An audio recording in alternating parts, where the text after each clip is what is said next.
Hello and welcome. We are here today for a presentation for today's World Remembrance Day for road traffic victims. This is a pedestrian space roundtable that is organized and will be hosted by Yasmine Al-Moghrabi, who is based in Miami. She is the regional leader in road safety in North America, who was named in the top 10% of change makers from around the world who have taken action in favor of global goals. Yasmine is currently pursuing a PhD in transportation engineering in Miami, and she's an active member of international nonprofit organizations related to road safety, civil engineering, and the Sustainable Development Goals. And she has attended and participated in numerous international awareness campaigns, TV interviews, research, and conferences related to SDGs and road safety. I was really so grateful when Yasmine joined the Global Walkability Correspondence Network, because in our network we have many working groups, and we, up until she joined, we actually did not have one on safety, which is a massive gap that was not being represented. And Yasmine joins our network, clearly very competent in this area and very passionate about these topics. So I'm really grateful, Yasmine, first of all, for your presence in the network, as well putting together this incredibly thoughtful and I think what will be a very educational experience. We also have her co-host, Grégoire Tessougue, who is based in Sikasso, Mali, and is a volunteer firefighter and president of the association Les Amis de la Route. Please excuse my French pronunciation, of Mali, and president of Vélo Sans Âge. I want to mention this is going to be a really interesting roundtable because or presentation. Right now, there's 4 of us here, and I'm the only one that I believe is not fluent in French. So I believe Yasmine will be translating when Grégoire shares his presentation, and we will be publishing this today also in honor of World Remembrance Day for road traffic victims. Before I turn it over to Yasmine and Grégoire for the rest of this presentation, I want to mention that right in my neighborhood 2 nights ago, there was a young woman who was crossing the street on a green signal for herself, and was struck by a driver turning on red and also going very fast. And he struck her and she died on the spot. And I remember going downstairs and I saw, on approach, I knew there had been a death. And as time went by, we learned the details. She was struck with such force, the car had an incredible dent, her shoes flew off, and she lost her life. And as we know, as we're gathered here today, and the reason this day exists, World Remembrance Day for road traffic victims, there's just senseless injuries and deaths occurring all around the world, based on these terrible situations. And for me, it really struck home to see this. It was the first time I've seen a road traffic victim. It was the first time I'd seen a death. I've been in accidents before, but this was the first time I saw a death, and so close to home. And we were just thinking about her family today. We couldn't spend all the time in the world thinking of all the road traffic victims. So I'd like to take a moment after this as well and just have a thought for all the people who've senselessly lost their lives. So thank you, Yasmine and Grégoire, for organizing this really important presentation, and I look forward to future presentations and work and learning from you both as well on this topic. So Yasmine, I will turn it over to you. Welcome everyone, and thank you a lot for this grateful introduction. And before we start, Mr. Zafi, I think, if you can please introduce yourself. In English, I guess this is being recorded, so I will introduce myself in English. I'm Tzvi Levy. I am based in Montreal. I've been involved with a citizens group called Republique, which means public streets, for many, many years. But professionally, I work in this sort of transportation planning, modeling sector. And I actually began my career in transportation working with safety statistics and things like that, like evaluating the safety benefits of different types of road interventions. So I'm very much aware of the importance of road safety, and I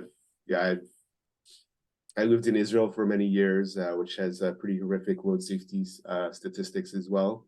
And I know that it's even worse in much of the world. But I'm sensitive to these areas. I know very well that pedestrians are usually the ones who suffer the most. In fact, are vulnerable road users in general.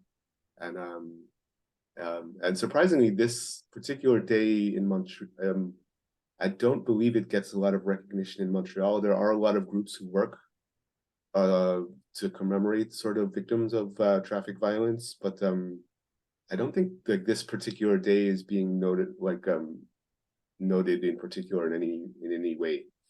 So yeah, I'm sure we'll have a chance to talk about this more throughout our talk. So bienvenue, j'ai hâte de vous entendre. Thank you for joining us, and let's start first to know more about road safety, what the meaning of road safety.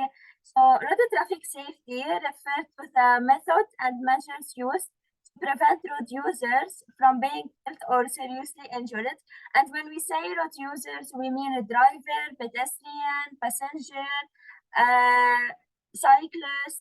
And if we can see from here that we have 5 pillars to have like safe system approach. So first we have managing road safety, safer road and mobility, safer vehicle, safer user behavior, and post-crash response. And we will talk more about every pillar to take like a short introduction.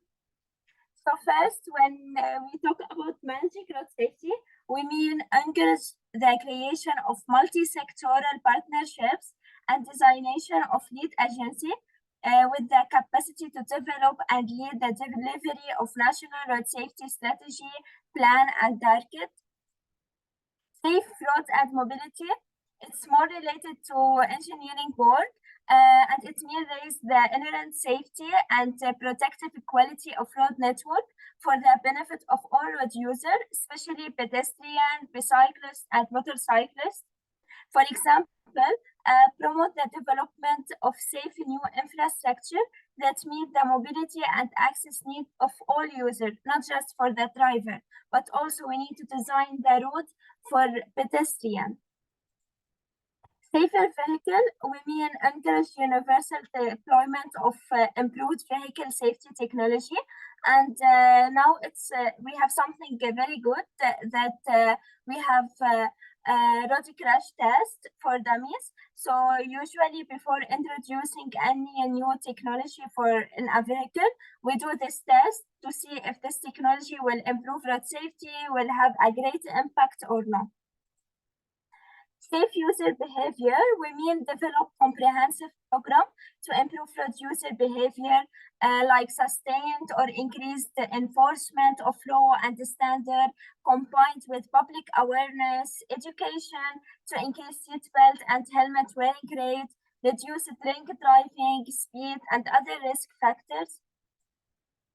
And finally, post-crash response, we mean increase the responsiveness to post-crash emergency and improve the ability of health and other systems to provide appropriate emergency treatment and longer-term rehabilitation for crash victims, especially 1 hour after a serious road crash. This 1 hour is very important to decide the life of this person, if he can live or not. If he will take a long term of rehabilitation or not. So it's very important that this person take as soon as possible a post-crash care. So unfortunately, according to the Global Status Report of Road Safety 2015, every 23 seconds a road user will die. For this reason, the World Day of Remembrance for Road Traffic Victims was started by Road Peace in 1930, and in 2025, the United Nations endorsed it as a global day to be observed every third Sunday in November each year. as the appropriate acknowledgement for victims of road traffic injury and their families. And for this reason, we have to take this roundtable to talk more about the World Day of Remembrance for road victims.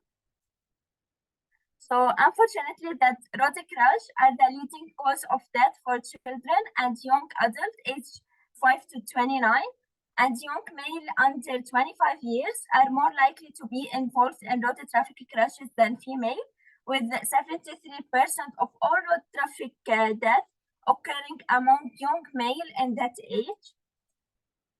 The Remember Support Act is the slogan of the World Day of Remembrance for road traffic victims, to remember those who died, support who survived, and act to save lives. And when we say remember, we mean commemorate the 1.3 million people who died and the 50 million people who were injured of the world road year after year. And by support, we mean give road traffic victims and their bereaved families the appropriate medical, psychological, legal, and financial support they deserve. And by act, we mean implement the global plan for the decade of action for road safety 2021-2030 and accelerate the achievement of the target to reduce road traffic death and injury by 50% by 2030. And at the same time, prioritize road, vehicle, and behavior that are safe and ensure alternate modes like walking, cycling, and using public transport that are healthier, greener, and more sustainable. And as we can see here, during this day, there's a lot of activity that happen all over the world.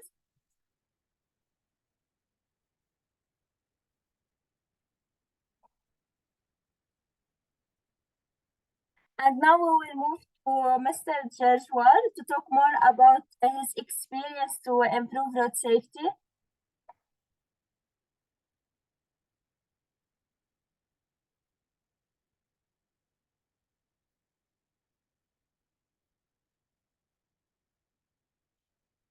Grégoire?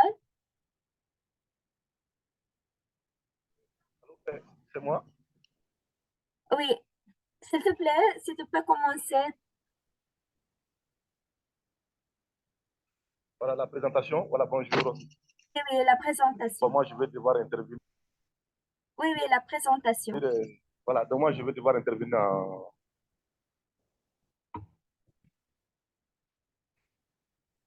Oui, moi, c'est Grégoire.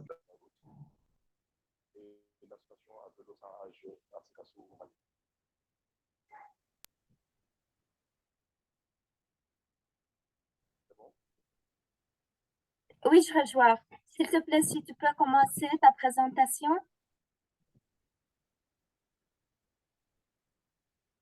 Oui, donc voilà, donc moi...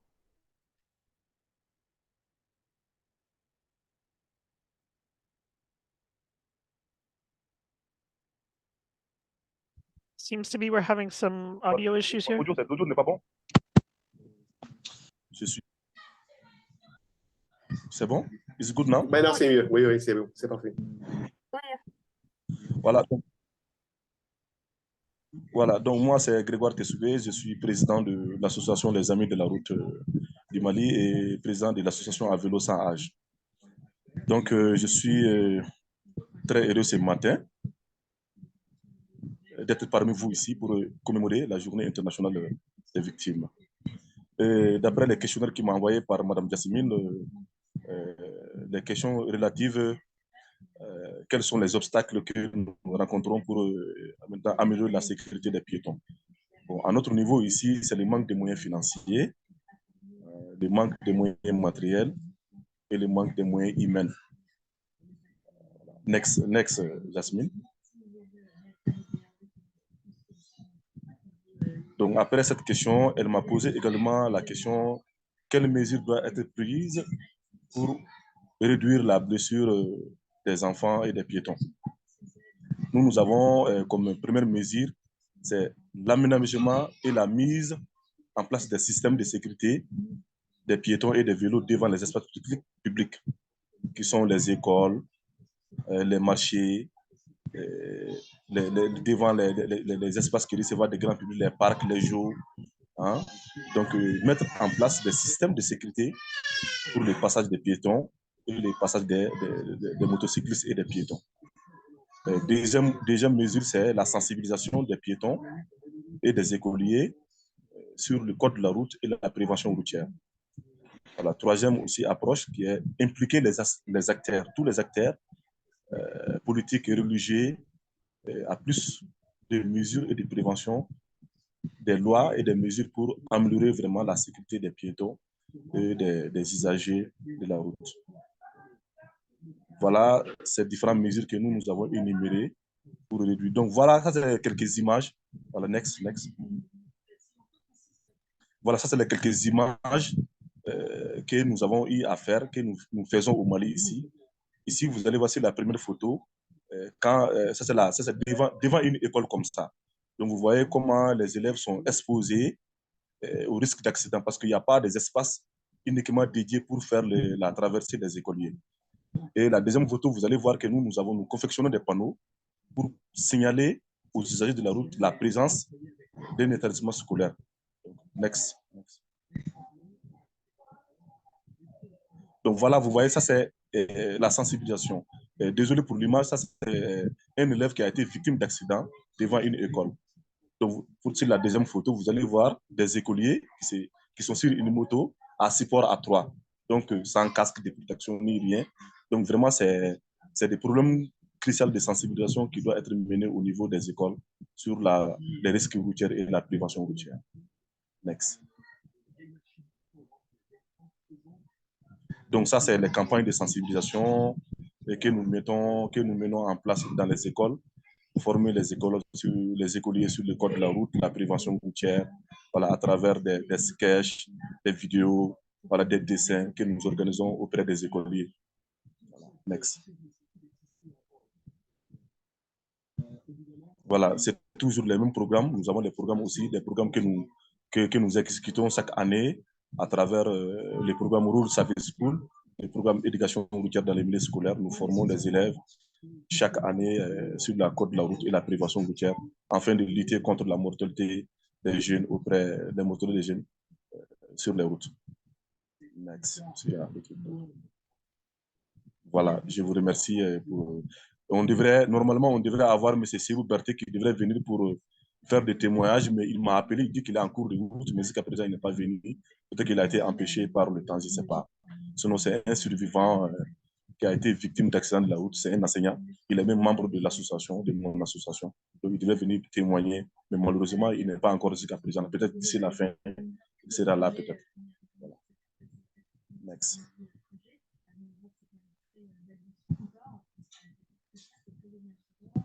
Next. Yasmine, tu es sur mute, Yasmine. C'est fini, je vous remercie. Thank you, Mr. Grégoire, a lot for this grateful and interesting presentation. So, Grégoire talk more about the barrier that we have to improve road safety. For example, lack of funding, lack of human resources. At the same time, he discuss the measure we need to improve road safety, especially for children near the school zone. And he show us, unfortunately, a picture for children near the school that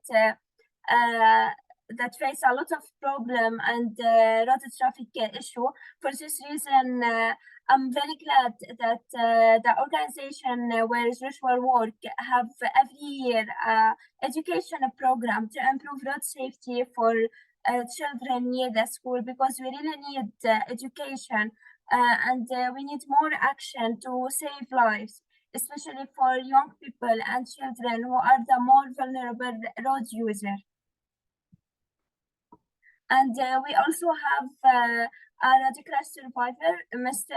Seifu Perth. Unfortunately, he wasn't able to join us today and talk more about his story and his experience that he faced because of road traffic crashes. So we will continue now our round table.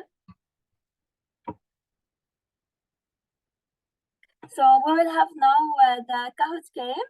We'll play now like a game, see your information and your knowledge for road safety and what's the relation between pedestrian and road traffic crashes.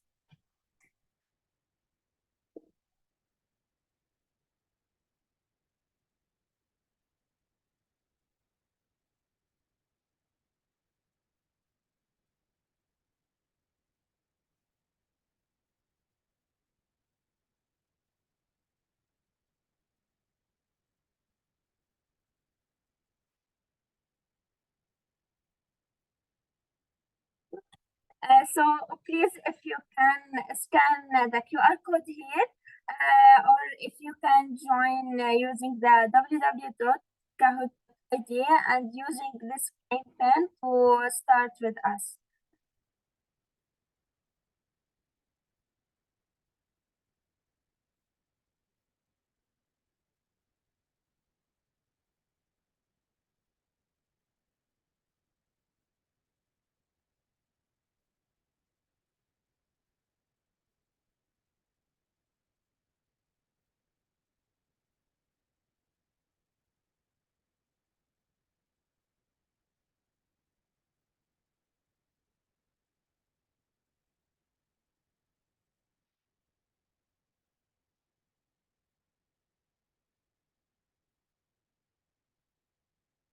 Okay, so let's start. So we'll start our game about the World Day of Remembrance. We'll start by the first question. If road crash is an accident, it's true or false?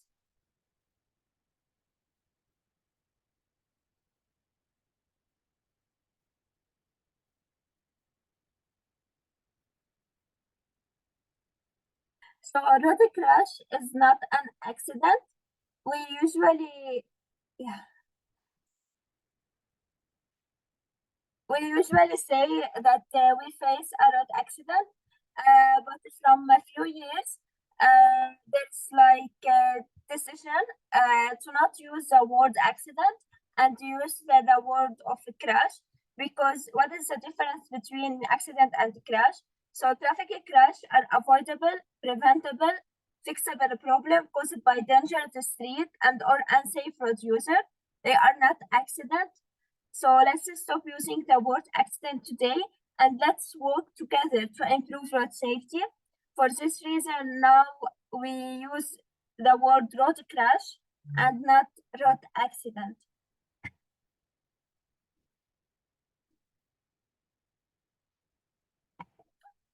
So let's move to the second question. In USA, a pedestrian was killed every 81 minutes, 18 minutes, 1 hour, or 1 day in traffic crashes in 2020.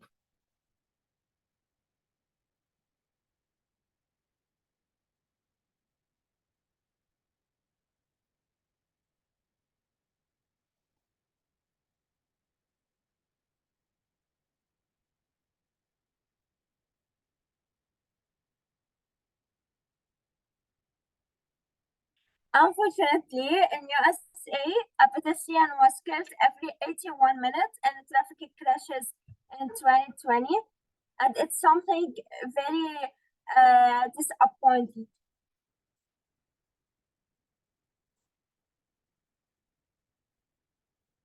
At some point in the day, everyone is pedestrian. We all need to go to work, to shopping, to eat. For this reason, at some point in the day, everyone is a pedestrian, and unfortunately, pedestrian injury and fatality remain high, not just in USA, but also all over the world. During a pedestrian crash, the driver is the only responsible.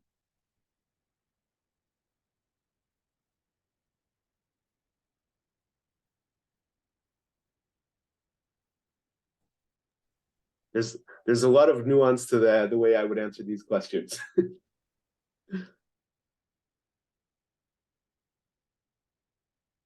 Yeah, exactly. It's tricky with the language. So usually we always blame we always blame the driver, but the driver is not the only responsible for the road crash, and also road safety is not just the responsibility of policymakers only. Policymakers, we mean the government. It's the responsibility of all of us, right? Yeah, it's the responsibility of all of us. Road safety is not just the responsibility of policymakers, but concerned society as a whole, and must therefore be addressed by government and society in a joint effort. We all need to work together to improve road safety. When we all need to obey traffic law as driver, as pedestrian.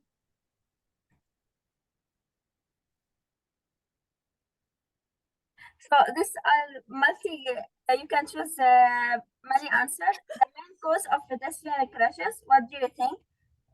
It's distracted driver, or bad weather, wearing dark clothes at night, or recklessness.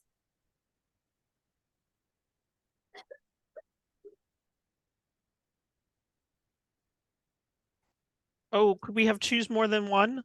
Yeah, you can choose more than. Oh, darn. I just chose one. It's okay. So we will talk more about everyone to know more about the main cause of pedestrian crashes.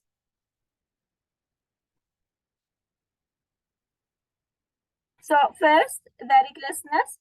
Recklessness by both the driver and pedestrian can be considered one of the primary cause of pedestrian crashes. A driver who does not look for pedestrian, or who does not obey traffic law or the pedestrian who does not obey traffic law at the crosswalk can be a danger. For example, there is a lot of pedestrian who cross the road when the traffic light is red, or pedestrian when they cross the road, they are like listening to music, texting and the phone at night, focusing on crossing the road. Also, distracted driver texting or talking on cell phone, not only but pedestrian at risk, but other driver as well. Pedestrian focusing, as we said, that pedestrian focusing and digital devices while crossing street are also at risk for vehicle pedestrian crashes. For this reason, we should not always only blame the driver, but also we need to blame the pedestrian if he really don't obey the traffic law. The bad weather, a slippery road might make it difficult to impossible for a vehicle to stop in time to let a pedestrian pass, while hazardous walking condition could cause a pedestrian to fall into the path of a motorist. So we all, when it's like rainy or snow, we feel that driving is like more difficult when we have bad weather, and also when we want to cross the road, if it's rainy, will be like more difficult for us. Wearing dark clothes at night, as they turn to night, the number of pedestrian crashes tend to increase. At the same time, drivers should be aware of pedestrian and expect pedestrian to be walking along the street at night. And for this reason, during Halloween, there is a lot of awareness campaign for pedestrian, because usually in Halloween, pedestrian and especially children wear dark clothes at night.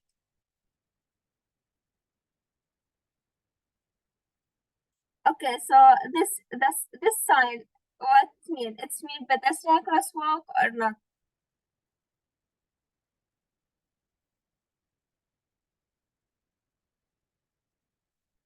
Okay, this sign mean pedestrian, mean that we have school zone crossing for children. And why it's important to know about this sign? Because usually when we have a school zone, we have like more children.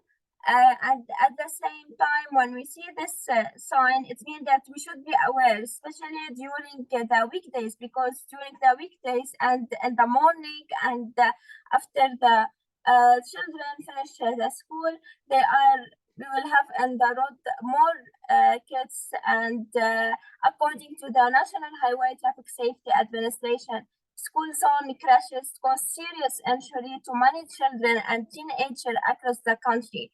And we can see here some of the statistics that related to school zone crashes. For example, since 2013, the number of teenagers 12 to 19 killed in pedestrian crashes increased by 13%. 1 in 4 high school students were observed to be distracted walkers. 1 in 6 middle school students were observed to be distracted walkers. This statistics are really show us the reality and show us the issue of pedestrian road crashes. So thank you everyone for playing with us the Kahoot game for the World Day of Remembrance, and know more about the relation between pedestrian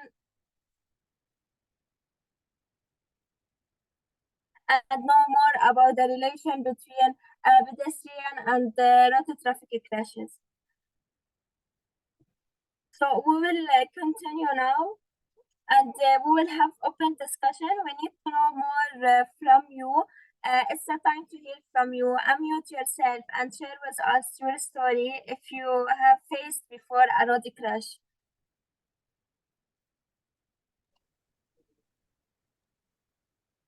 Yasmine, can I share? Yeah, of course.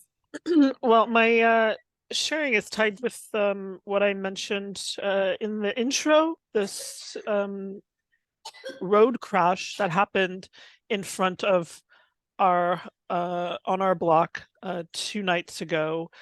And it's interesting. Well, first of all, this was tragic, and as I learned more about the incident, I wanted to know what are the penalties, right? So if you're a driver and you hit, and if you hit somebody, what is the penalty? If you fatally injure somebody, what is the penalty? If you kill someone from driving into them, what is the penalty? So I asked around here. I'm in Warsaw, Poland, and I asked around, and I heard that unfortunately sometimes these incidents end up framed as accidents. To go back to this road car crash, is not an accident. They end up framed as accidents, which then has a consequence on the penalty. Then the penalty is quite low, which is bad, of course, because people are not penalized properly for fatally injuring, killing people. There's a grave injustice there, as we all know. Because I manage Pedestrian Space as the website, and I'm often in public dialogue, I also want to make sure my language is appropriate. So I am curious to learn more. I understand we should always be framing it as a road crash, but so there is no case in which it is an accident. This is mainly when somebody's hit, we always refer to it as a road crash, right? Now we always say road crash, not road accident, because now, yes, Mr. Zafi. Hi, Annika, just to respond to that, another synonym we often use is collision. I mean, the point to recognize is in almost every single case, there are reasons. I mean, it could be dangerous behavior or all kinds of things, but there are reasons. So when we say that it's an accident, you're basically implying that it was an act of God, and that's usually, if someone, I don't know, somehow or another appeared for nowhere, there would be no reasons, but that is almost never the case. So the idea is to really move away from that, the accident as the language, because it's implying that there was no responsibility. Right. And your questions about how we allocate responsibility is it's very complicated and subtle. And one of the things that disturbs me very much, and even in the conversations we heard just now, is we have a tendency to blame victims very often, like not wearing clothing, walking, not paying attention. So we're still very much in a road user paradigm where we're thinking that pedestrians should behave like road users, basically, and act like they're in a vehicle. And I think that's a big problem. Like a lot of the Yasmine, we mentioned the system's safety perspective, which is very, very important. But we are still very much stuck in the system is the road, and expecting that everyone will behave on a certain common ground, and it's vehicles that are killing pedestrians and vulnerable road users. So like the burden of responsibility really should be on the people who are operating these vehicles. Like the analogy I like to use is you're operating a vehicle, it's like we're operating dangerous machinery. And there are a lot of rules that are around that, and you need to follow those rules. Whereas a pedestrian, basically you're doing something that's natural to all human beings. And you don't need a license to walk. You don't like it should be a much more natural thing to walk. And yes, people can do foolish things when they're walking. I'm not denying that they may have they may do things that put themselves in danger. But we have a tendency to really blame the victim, like the dark clothing, for example. There's a reason why cars are obliged to have lights on them, and it's because they need to see what's in front of them. And we don't oblige, we don't oblige pedestrians to walk around with lights. But there's actually a lot of people who say, well, if pedestrians were, and this is like an extension of the reflective clothing argument, is, well, they should have been wearing, having lights as well. I don't think that's applying auto-oriented thinking, in my opinion. So in a lot of the Scandinavian countries, in terms of responsibility, there's like the sort of pyramid of safety where the most vulnerable users are at the bottom, and the larger the vehicle, basically, the larger the burden of responsibility. So in many Scandinavian countries, if you hit a vulnerable road user, by default, you are at fault. Like you have to prove, like the person who created the accident, the driver of the vehicle, actually they have to build the case to show that there was absolutely nothing they could have done to avoid the collision. And like the fact that the person was not wearing dark clothing or was wearing dark clothing, for example, or was distracted, the burden of responsibility is still on the driver. Like if you see people, if you're in a school zone, for example, as a driver, you should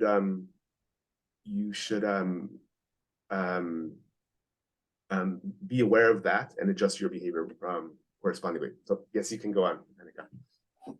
Just very briefly to go on after that, this is such a valuable topic to me, and well, it's for everybody. And I understand the problematic victim blaming, and I'm really paying attention to that. Learning about how we frame the language. For me, it's two things. We can't blame somebody for being who's hit for wearing dark clothes. However, myself as a pedestrian living right now on a street with two of the most dangerous intersections in Warsaw, I don't want to die. So I'm conscious. If I'm going out at night to exercise, I'm aware that with honestly the crazy way people drive here, like I'm gonna say bats out of heck, like I can't be blamed if I'm hit because I went out exercising in dark clothes, at 7 p.m. on a Friday night. However, I want to come home to my family, so I might not wear dark clothes. That's fine. That's fine. Yeah, but that's the difficulty with talking about this topic is that as a participant in the road myself, I want to be safe. But I understand completely that we cannot then frame it as, oh, that's why she was hit because of that. So it's very sensitive to me. I appreciate the way you reference that, though. And I remember something now when Mr. Safi talked about his experience and everything. I remember a road crash that happened in Lebanon in a bridge. And in this bridge, pedestrians are not allowed to cross. So there's like a pedestrian who crossed this bridge, and it's not allowed, and there's a road crash.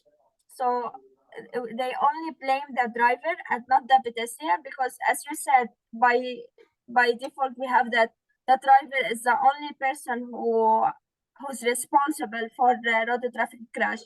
So here I just want to say that always when we are as pedestrian, or even if we are as a driver, we should always obey traffic law, and we should always be aware of everything. Because, for example, if this pedestrian obey traffic law, he will not cross the road in the bridge because it's not allowed. Because usually drivers don't expect that a pedestrian will cross in a bridge in Lebanon. So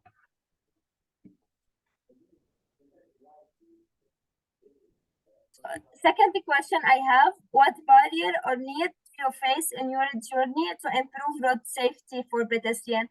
Since Mr. Zafi, you work in transportation and you have like a lot of experience, I think, in transportation and road safety. Do you feel there's like a barrier you face in your journey in transportation or road safety? Yes, but before I answer that, can I also answer your first question? Yeah. And I don't know if Tamine, est-ce que vous comprenez ce que nous disons en français? Est-ce que en anglais? Si on parle en anglais? I don't know if I should answer in French or English because I think that Tamine does not understand English very well.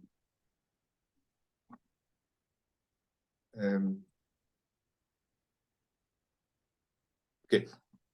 Anyway, I'll explain this story in English just so that you can record it.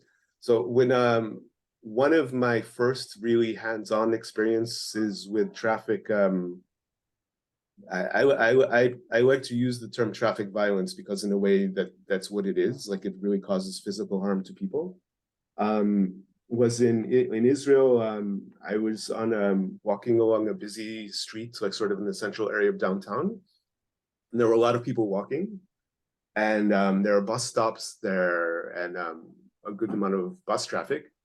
And somebody wanted to catch the bus, was about to leave from the bus stop. And they were trying to run there, but there were too many pedestrians on the sidewalk, so they could not really run on the sidewalk.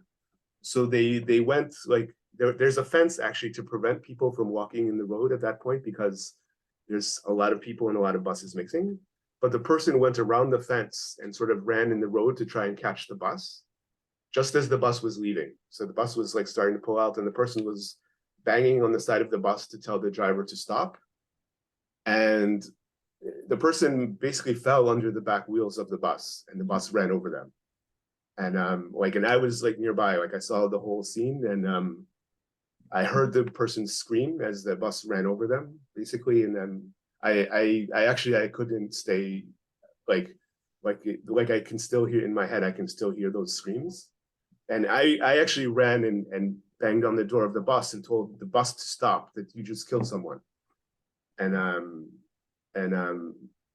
Yeah, so I saw this whole thing, and I was like very, very traumatized by it. And then yes, the person running after the bus was clearly engaging in very dangerous behavior.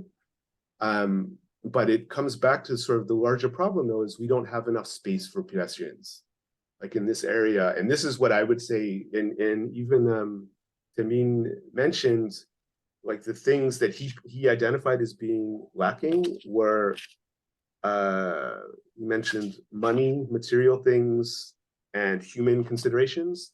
In my opinion, the most important thing for pedestrian safety is space. Like we need to allocate more space for people.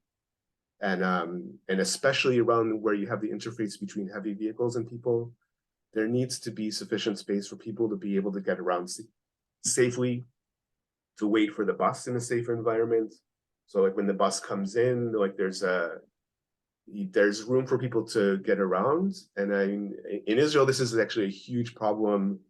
The bus system is very, very chaotic, and people are like running around at the bus stations because multiple buses come to the same station and you can't see which bus it is.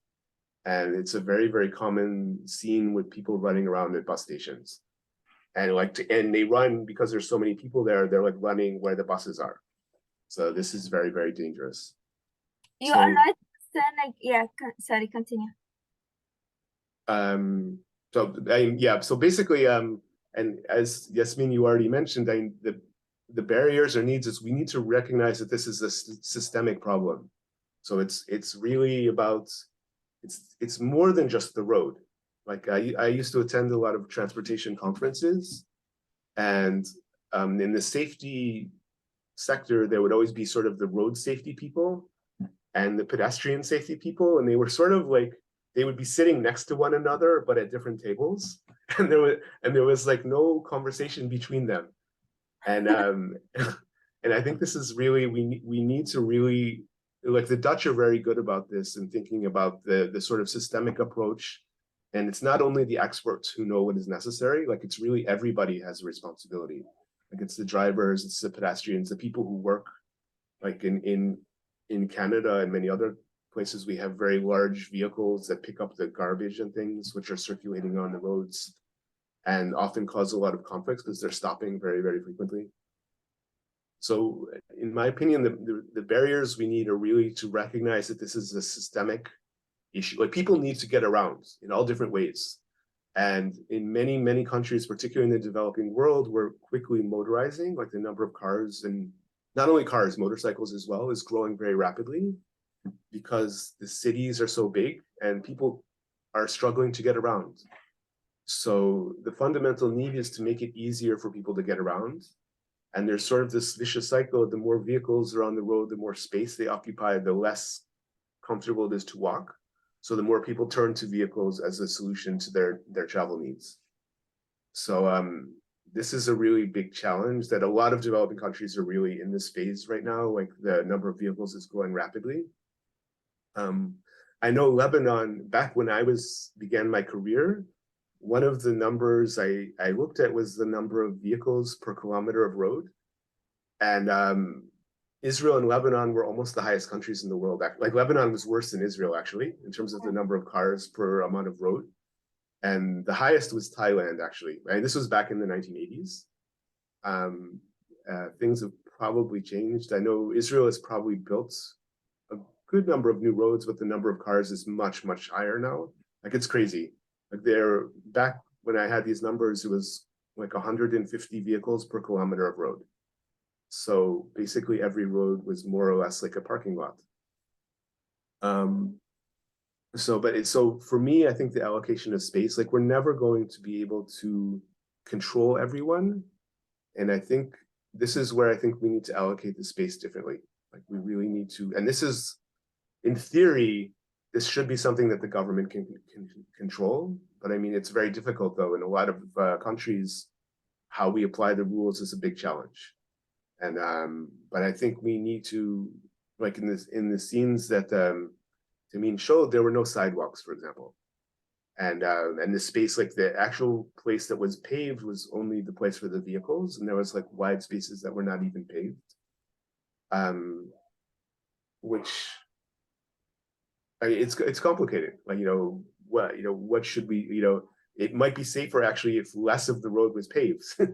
Because speed is also, you mentioned the speed getting victims to the hospital, but I would say that speed is actually our biggest challenge. Like speed is really the most important determinant in accident severity.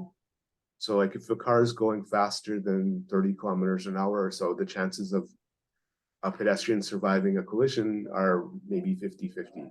And the faster the car goes up, like the lower the chances of survival. Like 50 kilometers an hour, it's almost certain you'll be killed. Whereas if it's at 10 or 15 kilometers an hour, there may be an injury, but it's less likely that someone would be seriously injured.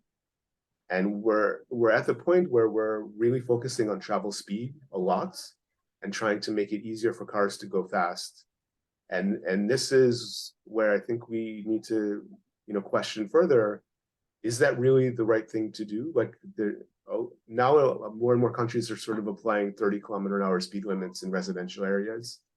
But even that is too fast. And if you don't change the way the road is designed, like if you have a road that it's comfortable to drive 50 or 60, and you say the speed limit is 30, people don't really pay attention. So I think the biggest barrier, to come back to the question, is really we need a true systems approach, which recognizes more than just the road users' needs, but the framing pedestrian, like mobility needs in general. Like it's not only about the road, it's about how everyone gets around. And we need to allocate, we need the different people to work together. Like we have this sort of culture now of expertise where traffic engineers have become sort of the dominant people who very few people question what the engineers say we need to do, but there are, in fact, a lot of other perspectives. And 100 years ago, there were a lot of struggles about how we allocate the road space. And essentially the traffic engineers won, but now things are starting to shift a little bit, but not necessarily fast enough. But I think from my perspective, the allocation of space is really the most important thing. And, you know, we can allocate street space, which maybe cars are not allowed there at all. Like one of the things that you would see that was quite common in some parts of Tel Aviv was areas where only buses and taxis were allowed, like private cars were not allowed, or at least during certain times of day. And in Stockholm, for example, there are areas where it's only for pedestrians at certain times of day. You know, school zone, you know, maybe you don't allow cars to go there when school is beginning and ending, like these kind of things. So I think we need to push our thinking about how we allocate space a bit farther and also more flexibly, like recognize you don't need to always have permanent solutions that work 24/7 all the time. Like there may be ways to adapt to changing situations. You are right, really, with everything you said, and what you said is really very, very interesting, especially the introducing of pedestrian space. And here I want to share like a little story for me. When I was in Lebanon, concerning the sidewalk, there's a lot that you don't have a sidewalk, or the sidewalk is like very small, or we have like a break sidewalk. So usually when I was in Lebanon, I don't walk like a lot. But here, for example, in Miami, I felt like there's a lot of difference in the sidewalk. And now here, like I prefer to walk and not to use car, for example. Okay, still here we don't have like a good pedestrian zone, but comparing to Lebanon, there's like a huge difference. And as you said here, for example, yeah, I prefer, for example, to go to the university by walking, not, for example, using a car. And maybe if the public transport here are good, here the public transport is not like very effective. But if the public transport here is good, I will use the public transport, not, for example, a taxi. So sometimes simple things we can do can have a great impact to improve road safety. And for me, the barrier and need that I face in my journey to improve road safety for pedestrian, that as a young person, we are not at the decision-making table. Although we are recognized as key stakeholder in the global plan for the second decade of action for road safety, we are key stakeholder, but we are not till now really in the policy making table. So we have idea, we have experience, and unfortunately that the road crash is the biggest killer of young people. So for me, if we are really want to end the biggest killer of young people, we need to work with young people and ask them about the solution, because we know more about our surrounding, what the problem that we face. So yeah, for me, these are the two things.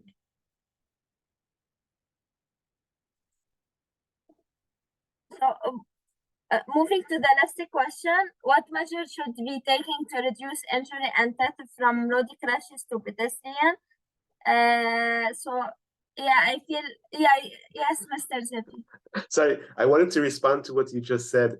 I agree completely. I think one of our challenges right now is the people who are at the table tend to be men and who are experts, and many of them actually drive. So you really have, most of the solutions are really focused by one point of view. And we need a lot more children at the table, and women, and people who are not the sort of experts, actually. I think it's really important that we, and another example that which is very rarely heard is bus drivers should be at the table, people who operate the vehicles that need to do work. Like we really need to open up the conversation to a lot of different perspectives. And this is something that we have not done yet, but I think is really hugely important.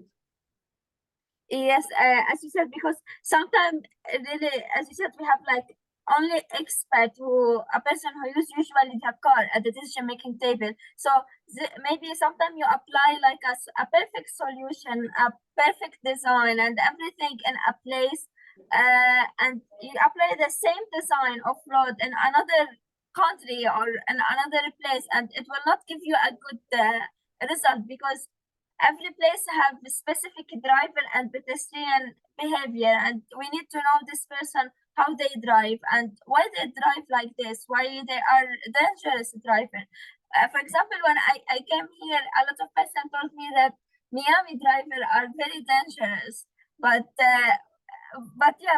comparing to Lebanon, for example, in Lebanon we don't have enforcement as here. So I feel here maybe if we don't have enforcement, maybe we'll have more road traffic crashes. But because here we have enforcement, so even if the driver like are more dangerous than other place in Florida and other place in USA, but they obey the traffic law in order to not pay a ticket. So yeah. Everyone else want to like add anything, or if there any suggestion for other roundtable topic concerning road safety and road traffic crashes?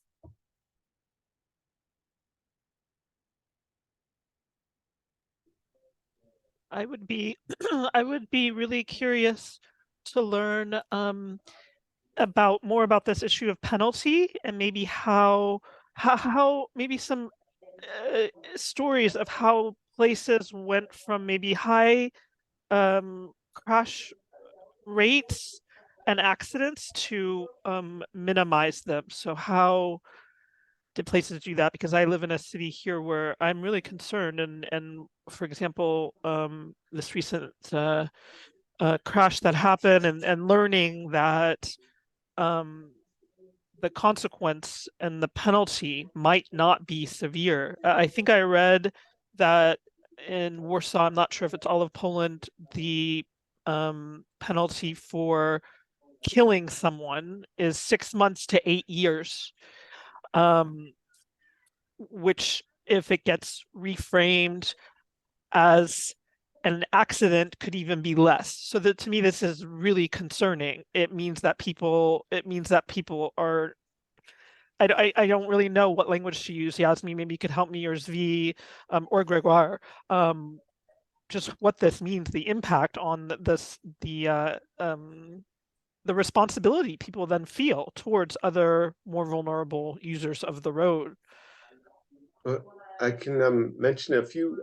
I remember back in the 80s in Turkey, actually, they had far fewer vehicles than they do today. But they had a very strict law that if you hit a pedestrian, like I remember actually, like when I first arrived there, I was like really overwhelmed at least in Istanbul, with the traffic, and it was crazy, and nobody paid attention to the traffic lights. And I asked someone, how do you cross the street? And like he said, you just put your faith in Allah. You go one lane at a time. You're very consistent. You don't, and nobody will hit you.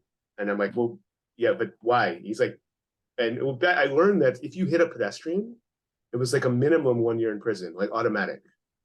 And yeah, there was and that was at the time. I think they probably have changed the law, but that was like a really serious thing. Like, you do not hit pedestrians.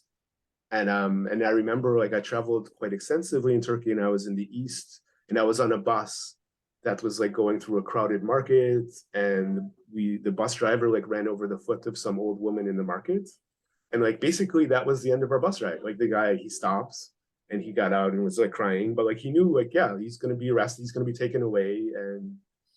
And I suspect that things have changed a lot now, because there's a lot more cars in Turkey, but in a lot of the Scandinavian countries as well, one of the things that's interesting is they have a lot of pedestrian infrastructure, but for example, in the UK, there actually are you cannot ticket pedestrians for not paying attention. Like, if a pedestrian does something illegal, like that's actually not defined in the sort of you can't give them a ticket for that. Like, many countries in the West, they actually target pedestrians and give tickets to pedestrians for not following the rules. Whereas in the UK, you actually cannot do that.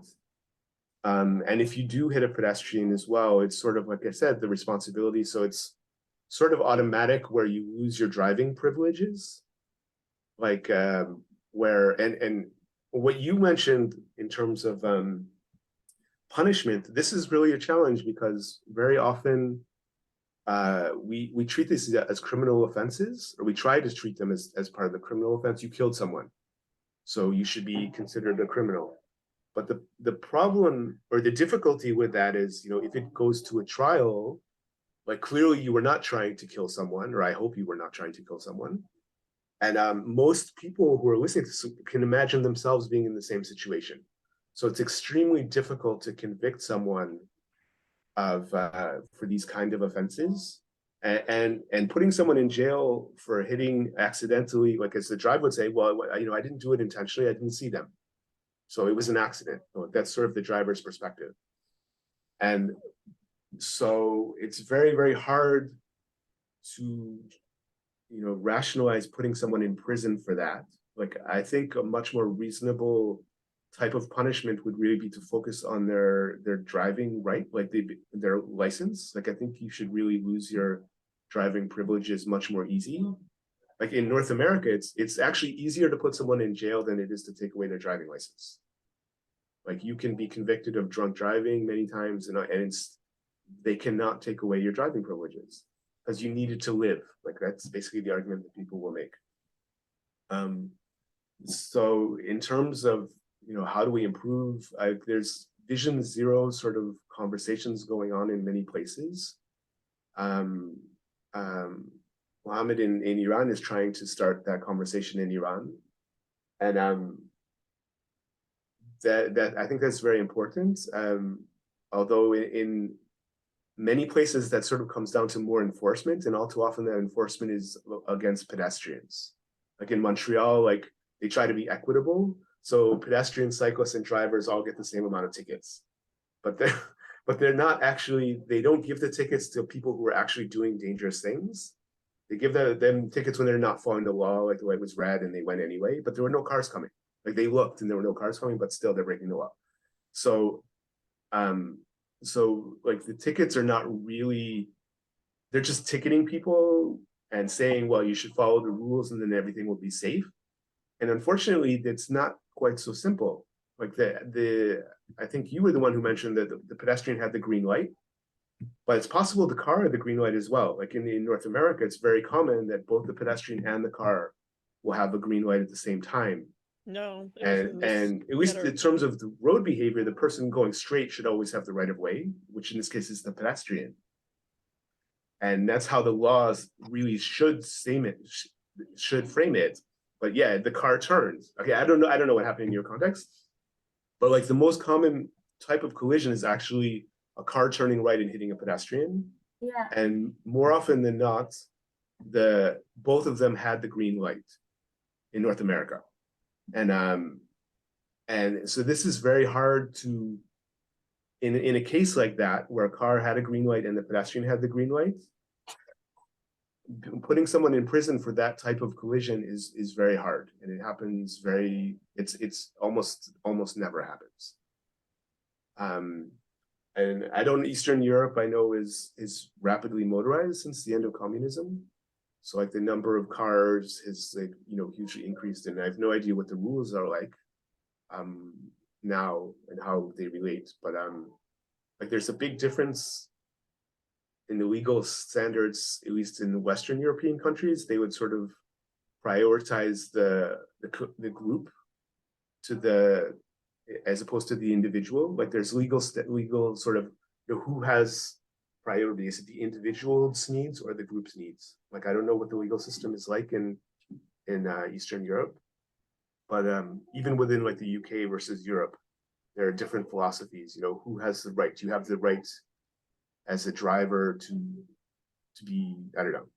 So like another thing that is in Europe, even drivers can be ticketed or held responsible even if they're following all the rules, but their driving is not safe for the conditions. Like the school zone is a good example. Like maybe you're following the traffic rules that say the speed limit is this or whatever, but there are lots of people around. So you need to be even more responsible. So like if a kid, so in Europe, like if a kid isn't looking and walks in front of a car in the school zone, but still the onus is on you as a driver. You need to recognize there are children around and you need to expect that they might do something that's not attentive. So following the rules of the road is not, like, that's not an excuse for not being responsible. Like in North America, and probably I suspect in Poland as well, if you are following the rules of the road, it's extremely difficult to convict someone of being wrong. And yet a good amount of the collision, like the rules of the road don't really protect pedestrians sufficiently, unfortunately. So this is sadly, and this is one of the reasons why pedestrians often ignore the rules. It's because the rules actually don't protect them enough. So anyway, these are complicated topics, and I don't think there are easy answers. But I think one of the challenges we have is we need to align the penalties more with driving. Like we sort of tend to, like driving is a right that everyone has. So go on, Annika. Well, just very briefly, because V was, I've continued to reference this, or sharing stories also of crashes that we've been in or observed. And I do, Z, you referenced the crash that I witnessed here and mentioned that you didn't know the details. The details are, of course, extremely important. And for example, in this situation, the driver not only was turning on a red, he was speeding. There was many witnesses. He was turning on a red and speeding, struck and killed on impact. So I don't know what that will mean in the court. I don't know how that will play out. I do know that I've been getting, some people have been sending me the news coverage. I do know quite a few pedestrian advocates here, and of course there can be a controversy with how it is framed as an accident and not a crash. So to me, this is such a big deal to continue talking about how it's framed in media, right? And how but in this particular, and for me as a pedestrian, you know what my husband said that evening is, I'm terrified for you and the kids, because me and my children are often walking, and to feel that even when we're obeying the rules of the road, we could be killed, we can be hit and killed. It's just so unacceptable. So I understand why we're here today, and just as I've been referencing this particular situation, I just wanted to make sure I did share the details. Yes, you are right, Mr. Sufyan, Madam Anika. And I remembered when Madam Anika said about how we can like really minimize pedestrian road crashes. So I remember during my master's degree, I had a project, and I read a report in California. I forget the exact place in California, but they want to do like a project to improve pedestrian safety, and they decided like to build a pedestrian bridge. And usually pedestrian bridge is the safest way for pedestrian because it's like isolated from the road when we have a pedestrian bridge. So when they did a survey to ask people who live in this city, if you have pedestrian bridge, if you will use it or not, they are surprised that a lot of there's like a huge percentage, they don't accept to have a pedestrian bridge, and they prefer to walk on the sidewalk to see like the good place around in this location, and not to use pedestrian bridge. So from here we can see that when we want to minimize a road crash, we need really to see in every place what this pedestrian or what the driver really need. Do solutions that are comfortable and compatible with this person.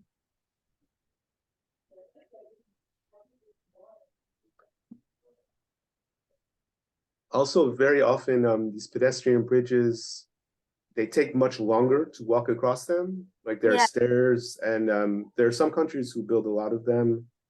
and then we're surprised that people still don't use them. So, and it's because people are, you know, they're just like in the car, they want to go the most direct way. So if it takes you 10 minutes to walk across the pedestrian bridge just to cross the street, you know, why, you know, I can cross the street in 30 seconds.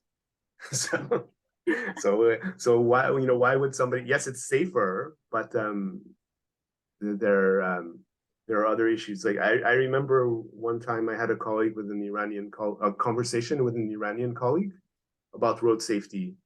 And he said, you know, like in Iran, people don't really care about road safety because, you know, if you physically cannot get from point A to point B, like there's just no way, like road safety is not a priority. And I think this is still a problem in many, many countries where just physically getting around is so hard that safety is not the highest priority for them. It's really mobility comes before safety. And so how do we balance these different needs? I don't know. But I personally think that we need to travel less. Like we need to build places where people don't need to travel such far distances, and you know, can achieve their needs, you know, relatively closely in ways that are, yeah, you're not obliged to get into a vehicle to do what you need to do to survive. Thank you a lot, Mr. Zifi, really for all your experience and everything you said, because what you said is really very interesting and very important to improve road safety and save lives and to like really try to solve this road safety issue. Thank you for your presentation as well, Timine. Maybe we should do one of these only in French so Timine can participate more. No, really what you said is really very important, and I get a lot of like information and knowledge from you and from your experience. Okay, well, don't tell you, you're welcome to contact me if you want, but I'm certainly no expert in this. But you're the one who is studying in this area, so I'm sure you have more. But I have been around the community for a long time, and maybe because I'm not an expert, I can say things that an expert would not say. So if anyone want to add anything else?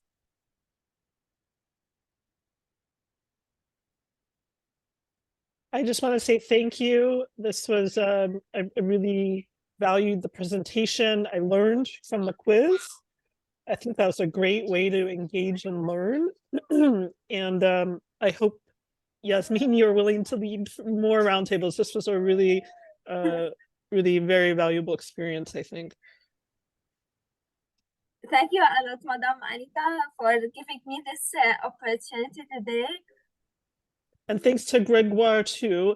I also, Z mentioned doing one in French. If I can create space and hold space for that, or have it be predominantly in French, with, I mean, Francophone region is large. We can do something completely in French if you all decide to do so. So let me know. Okay. I know actually in Montreal, there's a pedestrian group which is quite active, which is exclusively in French. I haven't seen any, I've mentioned it to them a few times that your network exists, but I haven't seen any of them in the network yet. But there is a very active pedestrian rights group here for the entire province, which does a lot of very interesting work in French. Okay. Thank you everyone for joining us today, and hope to like have more round the table and talk more about issue and road safety to improve road safety and save lives. Thank you. Okay, thank you too.